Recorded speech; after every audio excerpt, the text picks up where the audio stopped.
At dinner with my parents, she said, "Your son's sweet, but I'm still exploring my options," while holding my hand. I let go, stood up, and said, "We should go," while my parents watched her in shock.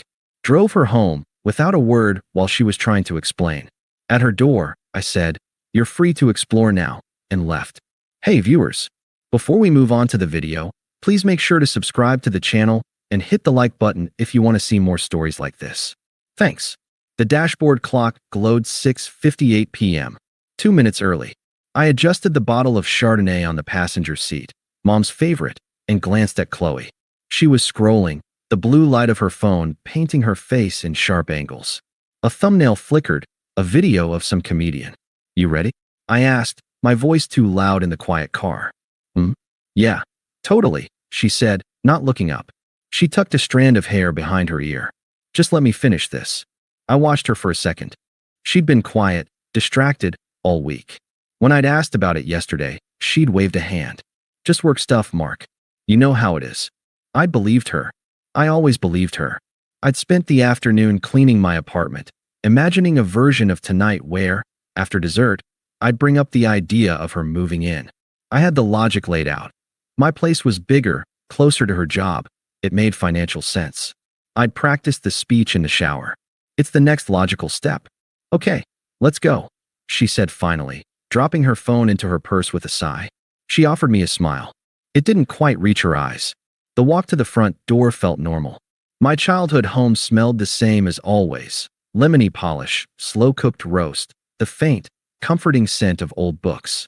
My mom, Linda, enveloped me in a hug, then held Chloe at arm's length. "You look beautiful, sweetheart. That color is fantastic on you." "Thanks, Linda," Chloe said, her social charm clicking on. She handed over the wine. "For you." My dad, Robert, emerged from the kitchen, wiping his hands on a dish towel. A firm handshake for me, a warm, one-arm squeeze for Chloe. "The maestro is almost finished. Have a seat, you two." We settled in the living room. The good glasses were out. Sinatra played softly from the old stereo. It was a scene from my dreams of a stable future. Chloe sat close to me on the sofa, her leg pressed against mine. I felt my earlier anxiety loosen. See, everything was fine. Dinner was my dad's famous pot roast, carrots and potatoes cooked to buttery perfection. The conversation was easy, a gentle volley. Dad asked about the new software rollout at my firm. Mom asked Chloe about the big charity gala she was helping to plan. "It's going to be incredible," Chloe said, her hands animating the air. "We've got a silent auction item that's a weekend ski trip to Aspen. I'm this close to stealing it for myself." She laughed, and my parents laughed with her. She was luminous, the center of gravity at the table. I just watched, content to orbit her. Then, my mom poured more wine and asked the question. The one I'd been hoping for. "So, you too," she began, her voice warm with curiosity. "We don't like to pry, but any big plans on the horizon? You seem so wonderfully settled." It was the opening. My heart did a little skip.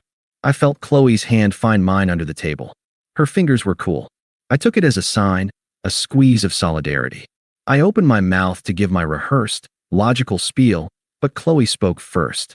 She leaned forward slightly, her voice taking on a confidential, almost philosophical tone. "You know, Linda, that's such a great question." She paused, looking from my mom to my dad, then down at our joined hands on the tablecloth. She gave my hand a patronizing little pat. He's the sweetest man I've ever known. Truly. So kind, so stable." She said stable, like it was a benign medical condition. "He's like a perfect, cozy fireplace." I felt a cold trickle start in my stomach. She continued, her gaze now drifting to the window, as if seeing a more exciting world out there. "But I'm just at a point in my life where I need to be sure. About everything. I'm young. Well, youngish." She let out a tinkling laugh that felt like shattering glass. "I feel like I owe it to myself to keep exploring my options. You understand, right?" The world did not shatter. It did not go dark. It became hyper-focused, crystalline in its cruelty. I saw the speck of paprika on the tablecloth near my plate. I saw the slow, horrified dip of my mother's smile. I saw my father's fork freeze halfway to his mouth. I felt the weight of Chloe's hand on top of mine, a dead, heavy thing. Exploring my options. The words hung in the air, mingling with the scent of roast and gravy. She had just told my parents, the two people who loved me most in this world, that their son was a temporary placeholder. A nice, cozy fireplace while she shopped for a roaring, destructive bonfire. A profound silence swallowed the room. The only sound was the faint swing of "Fly Me to the Moon" from the living room. I looked at our hands. Her slim, manicured fingers lay over my broader, workman's ones. A public display of affection that was, in that second, the most violent act of disrespect I had ever experienced. Calmly, without a word, I slid my hand out from under hers. The sound of my chair legs scraping against the hardwood floor was a gunshot in the quiet. I stood up. My movements felt mechanical, precise. I looked at my parents. My mother's eyes were wide, glistening. My father's face was a mask of stone, his jaw clenched. "We should go," I said. My voice was flat, alien even to me. It held no anger, no tremor. It was a simple statement of fact. I walked around the table, pulled out Chloe's chair for her. She was staring up at me, her confident expression finally cracking into confusion. "Mark, what are you?" "We're leaving," I repeated, not looking at her. I looked at my dad. He gave me the smallest, almost imperceptible nod. An understanding. A transfer of dignity. I guided Chloe, who was now flustered and silent, from her chair. I collected her purse from the sideboard. I didn't look at my mom. I couldn't. "Thank you for dinner," I said to the space between them. "It was excellent." And then I led the ghost of my relationship out of my parents' house, leaving the ruins of the future I'd imagined cooling on the dining room table. The cold night air hit us like a slap. Chloe finally found her voice. "Mark, stop. What was that? You're being ridiculous." I didn't answer. I unlocked the car, got into the driver's seat, and started the engine. She stood outside for a moment before yanking the passenger door open and sliding in. "Are you serious right now?" she demanded, her confusion rapidly morphing into anger. "You just dragged me out of there because of one little comment?" I pulled out of the driveway. The streets of my parents' neighborhood were dark and quiet. "It wasn't a little comment, Chloe," I said, my eyes on the road. My voice was still that terrifyingly calm monotone. "Oh my God, you are so sensitive," she exploded, throwing her hands up. "I was just being honest with them. I was being real. Isn't that what you always say you want?" "Honesty. Honesty," I repeated. Not a question, just a word, tasting of ash. "Yes, I was telling them the truth. I love you, Mark, you know I do. But love isn't always enough. There's a whole world out there. I have needs. I have curiosities. Is it a crime to want to be sure?" I signaled a turn. The click-clack of the blinker was the loudest sound in the world. "So I'm an experiment," I said. It wasn't an accusation. It was a conclusion. "No, don't put words in my mouth. You're my foundation. But even foundations get inspected, right? To make sure they can handle what's being built on them." The metaphor was so staggeringly selfish, it almost broke through my numbness. Almost. I gripped the steering wheel tighter. "You humiliated me," I said, the words quiet. "In front of my parents. You reduced 2 years of my life to a trial run for you." I did not. "You're catastrophizing. They adore me. They understood what I meant. You're just choosing to be hurt because you're scared of anything that isn't your perfect, planned-out little life." The floodgates were open now. For 20 minutes, she spun. Her words were a vortex of justification, self-pity, and veiled insults disguised as concern. "You're taking this the wrong way. I just meant I need to grow as a person, and you're so content. It's not you. It's me wanting to experience more of life before I settle. Can't you see this is healthy? This is modern dating. You're so sweet, Mark, but sweetness can be passive." I drove. I didn't look at her. I didn't interrupt. I just absorbed the torrent, letting each word wash over me and solidify the ice in my chest. This was who she was. This had always been who she was. I had just been too cozy by the fireplace to feel the draft. We reached her apartment building. I pulled into a visitor spot and put the car in park. The engine idled. The silence returned, heavier now, saturated with her spent rhetoric. She looked at me, expecting a response. A fight.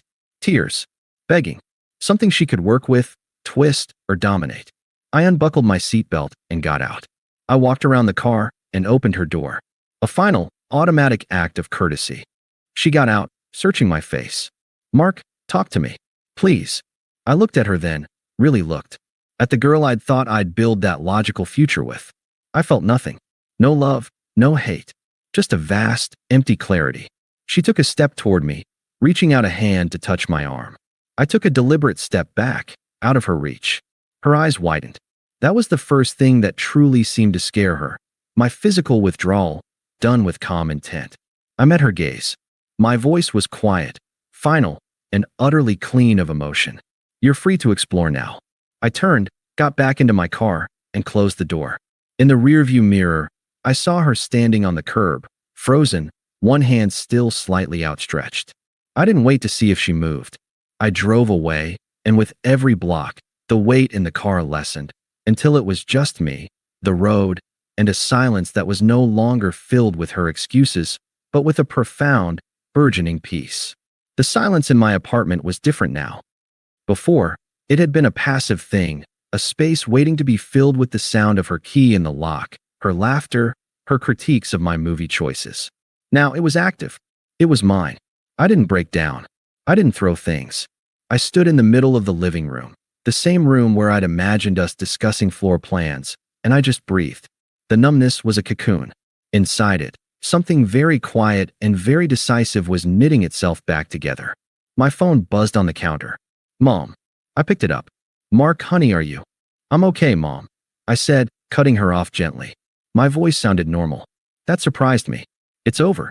A pause on her end, filled with a mother's wordless anguish. What she said at my table. I know, I said. Don't. Please. I just need to not talk about it right now. Okay, she whispered. Okay. We're here. I hung up. The next action felt instinctive, surgical. I opened my phone. I navigated to her contact. A picture of her laughing at the beach, a moment I now knew was just a scene in her ongoing exploration. I blocked her number. I opened Instagram, Facebook, Spotify, every digital tether. Blocked. Unfollowed. It took less than 3 minutes. I wasn't angry. I was decontaminating a space. The first night, I slept like the dead. The second, I woke at 3 a.m., the memory of her words in my parents' dining room playing on a cold, clear loop. Not with pain, but with a sharp, analytical clarity. Exploring my options. I saw my father's frozen fork. My mother's shattered smile. I let the humiliation wash over me, through me. I didn't fight it. I observed it, like a scientist studying a toxic sample. And then, as dawn light bled gray through the blinds, it was done. The sample was logged. The feeling was spent. I didn't call in sick to work. I went.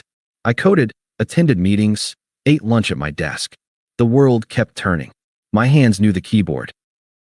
My logic could still untangle complex problems. This was a relief. The real work began after 5 p.m. I joined a gym. Not the one I'd casually used before, but a serious, no-nonsense place with heavy bags and racks of free weights.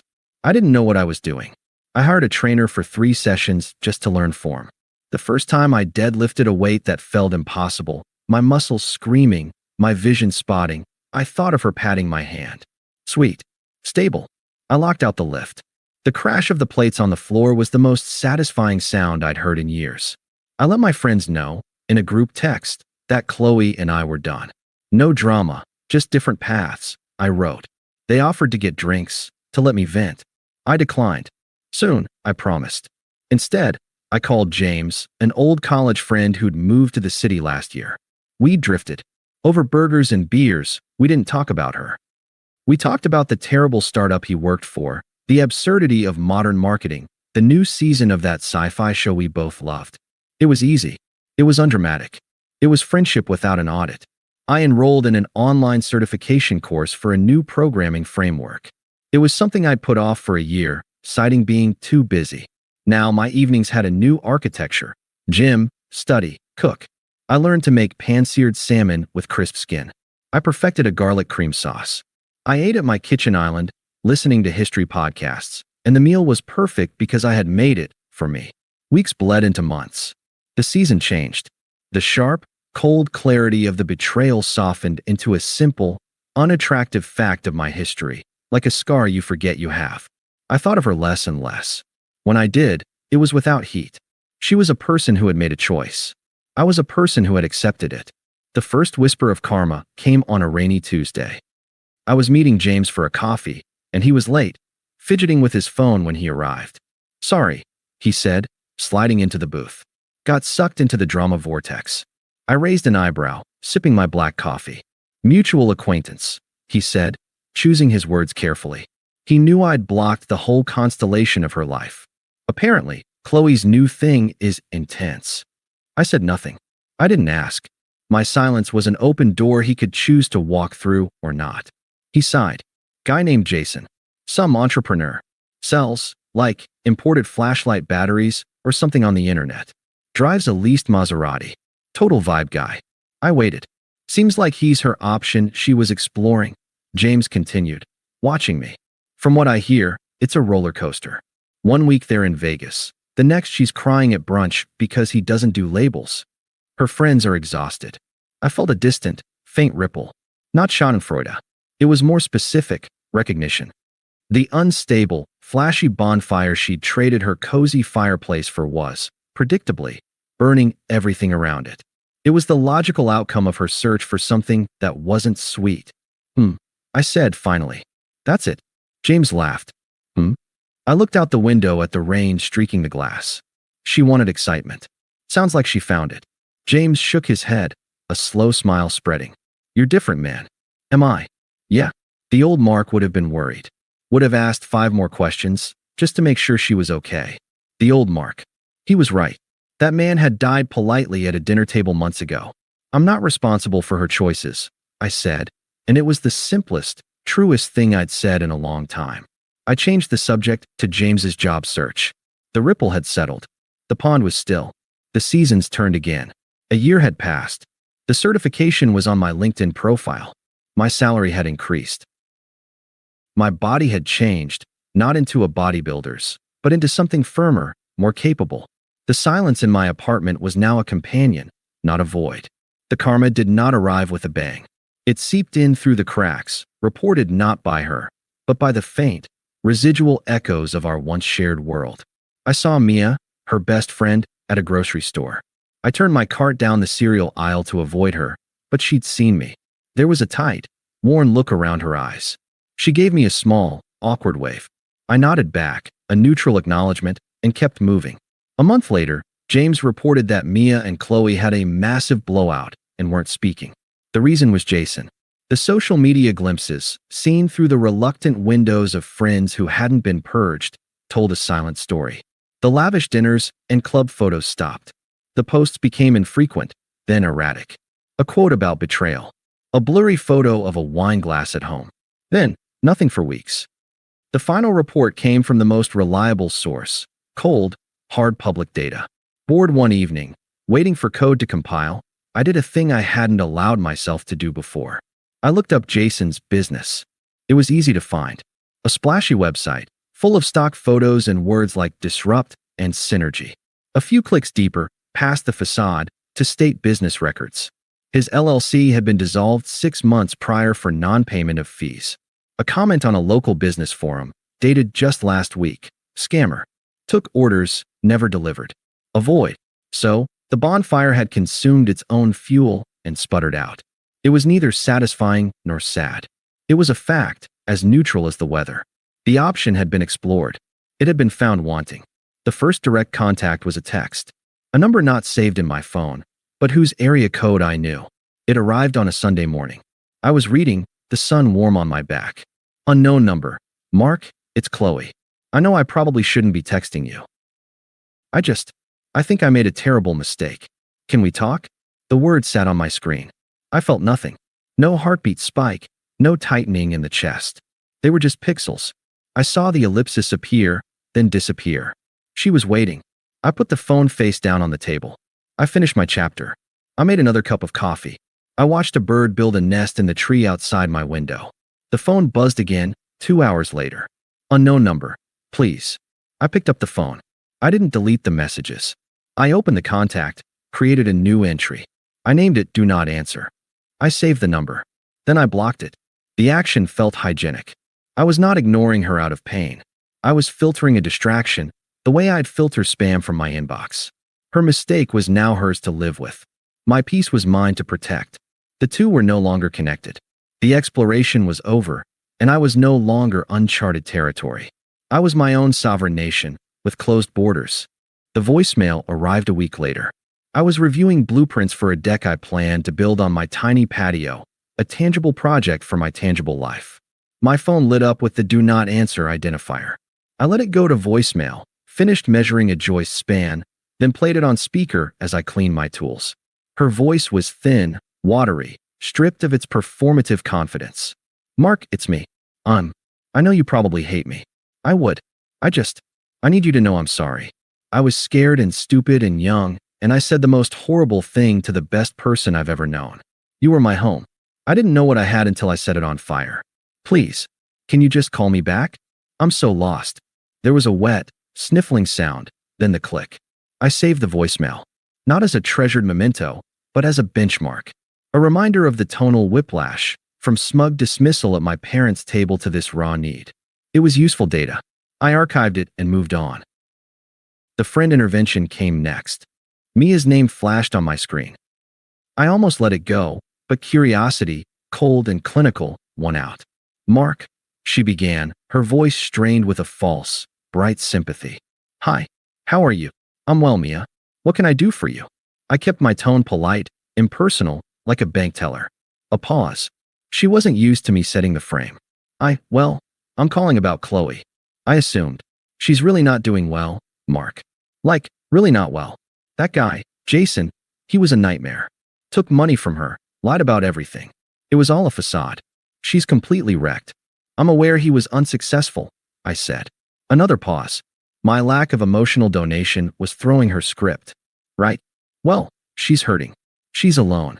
Her friends, a lot of us are just tired of the drama, you know? She needs someone stable. I waited. Look, Mia pushed, her voice hardening. I know what she did was shitty. At that dinner. God. But would it kill you to show a little compassion? To just talk to her? You were together for 2 years. Doesn't that mean anything to you? I leaned back in my chair, looking out at the city lights. Mia, my compassion was spent a long time ago. I'm not responsible for the consequences of her choices. She's free to explore, remember? That freedom includes facing the results of the exploration. That's cold, Mark. It's factual. I corrected, my voice even. Is there anything else? She hung up. The texts started that night. They pulsed through the silence of my apartment, little distress flares from a ship I was no longer aboard. Do not answer. Why won't you answer me? I said I was sorry. Do not answer. You were never this cruel. You've changed. Do not answer. Is this your revenge? To just ignore me while I'm falling apart? I didn't block the new number. The messages were like weather reports from a hurricane that had already passed over me. I read them with detached interest. The subtext was clear. Her pain was now my moral failing. The finale was a Thursday evening. I was prepping vegetables, a knife moving in a steady rhythm against the cutting board, when the buzzer for my apartment building rang. I ignored it. It rang again, long and insistent.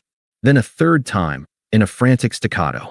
A sigh escaped me, not of annoyance, but of mild inconvenience. I wiped my hands, walked to the intercom, and pressed the button without speaking. Mark? It's me. I know you're there. Please. I need to see you. Her voice was frayed, trembling through the cheap speaker. I said nothing. I released the button. The buzzer screamed again, a long, desperate wail. I knew my neighbors would complain. The path of least resistance for my peace was a brief, firm interaction. I buzzed her in. I didn't open my apartment door wide. I stood in the frame, arms crossed, a barrier. She looked diminished. Her clothes were rumpled, her eyeshadow smudged. The vibrant, assessing energy was gone, replaced by a jittery need. You won't answer my calls, she said, her voice accusatory. No, I agreed. Why? How can you just shut me out? After everything. She took a step forward. I didn't retreat, but my posture didn't yield an inch. She stopped. You asked for your freedom, I stated. You have it. This, I gestured vaguely between us, isn't my problem. Not your problem? A hysterical laugh bubbled out of her. I'm hurting, Mark. The man I left you for was a con artist. He's gone. My friends are gone. I have nothing. I remained silent, letting her words hang in the hallway. Don't you see? She pleaded, tears starting. It was all a mistake. A huge, stupid mistake. You were right. You were always right. Stable is good. Sweet is good. I was an idiot. I want to come home. The word home landed with a thud. It meant my apartment, my life, the stability she'd publicly dismissed. It was not an apology. It was a requisition order. This isn't your home, I said, my voice low and final. Her face crumpled, then hardened. The tears dried up, replaced by a flash of the old, frustrated entitlement. The raw need had gotten her nowhere, so she switched tactics. You were never this cold. What's wrong with you? She snapped, her voice rising. Did I break you that badly? Is that it? You're just this empty, bitter shell now? I said I was sorry. What more do you want from me? There it was. The true colors. The anger that emerged when her manipulation failed. She wasn't sorry for what she did. She was sorry it didn't work out for her. She wanted me to provide absolution and shelter, and my refusal was a personal offense. I looked at her, this furious, unraveling stranger in my hallway. I felt a profound, quiet certainty. I don't want anything from you, Chloe, I said, my tone utterly flat. Not a thing. The simplicity of it deflated her. The anger seeped away, leaving her looking small and confused. She opened her mouth, but no sound came out. Goodbye, I said. Not as a wish, but as a description. I closed the door. I heard a muffled sob, then the sound of her footsteps retreating down the hall. I returned to my kitchen, picked up my knife, and finished dicing the onion. The tears in my eyes were from the vegetable, nothing more. Saturday morning sunlight streamed through the high glass canopy of the city's bustling farmers market. The air smelled of fresh bread, roasted coffee, and rain-washed strawberries. I held a woven basket in one hand, Sarah's hand in the other. Sarah was a landscape architect I'd met through a work project. She had a calm, grounded energy and a smile that felt like a genuine discovery, not a performance. We'd been dating for 4 months. It was easy. It was quiet. It was mutual. We were debating the merits of heirloom tomatoes versus the perfectly round ones when I felt a gaze on me. A prickling, familiar intensity. I looked up. Chloe was standing 10 feet away, near a flower stall. She held a single, overpriced latte. She looked put together, but in a strained way, like a sheet pulled too tight. Her eyes were fixed on me, then flicked to Sarah, then to our joined hands. A complex calculation of loss and envy flashed across her face before she locked it down. Sarah, sensing my shift, followed my gaze. Friend of yours? She asked, her voice mild. Someone I used to know, I said, giving her hand a gentle squeeze. It's fine. But Chloe was already crossing the space between us. She ignored Sarah completely, her eyes laser-focused on me with a desperate determination. Mark. Hi. Chloe, I nodded. An awkward beat. The market swirled around us. Laughter, bartering, a child's squeal. Can we please just get a coffee? Talk. As friends. The words tumbled out, rehearsed and fragile. Sarah politely studied a display of artisan honey, giving us a semblance of privacy without actually moving away. Her presence was a quiet anchor. No, I said. The word was not harsh. It was simply definitive, like stating the sky was blue. Her composure cracked at the edges. Why? Why are you doing this? I said I was sorry. I've been sorry. I miss you. I miss us. I took a slow breath, the scent of soil and basil filling my lungs. I looked at her, truly looked, and felt nothing but a faint, distant pity for the ghost she was chasing. Chloe, no. I said, my voice calm and clear. This is Sarah. I gestured lightly to my side. Sarah offered a small, polite smile that didn't reach her eyes, a protective reflex. We're in the middle of our day. Chloe's eyes finally darted to Sarah, really seeing her for the first time. The easy confidence, the lack of neediness, the way she stood with me, not leaning on me. A fresh wave of desperation hit her. I miss you, she repeated, the statement now sounding hollow, a script with no audience. I looked at her, and in that moment, I achieved the final, absolute form of moving on. I spoke the pure, unvarnished truth, not to hurt her, but because it was the only thing left in me pertaining to her. I don't think about you, I said. It was neither a boast nor a barb. It was a report from the interior of my life. I wish you well, Chloe. Truly. But please don't contact me again. I turned my body slightly, a physical punctuation to the sentence. I looked at Sarah, and my entire demeanor shifted, softened. Sweetheart, I said, my voice warming for the first time in the exchange. The bakery stall with the sourdough is this way. I think we're getting close. Sarah's face lit up with a real smile. Lead the way. We turned. We walked. We merged back into the flow of the market, into the sunlight and the smell of bread. I did not look back. I felt Sarah's hand tighten around mine, a wordless question. It's okay, I said, and I meant it in every way. It's all okay. I felt her gaze on my back for a few more seconds, a phantom wait. And then it was gone, dissolved into the noise and life of the perfect, present morning. There was no victory in it, no lingering sting. There was only the warm, solid reality of Sarah's hand in mine, the list in my basket, and the profound, peaceful understanding that the past was finally and completely just that. A closed chapter in a book I was no longer reading.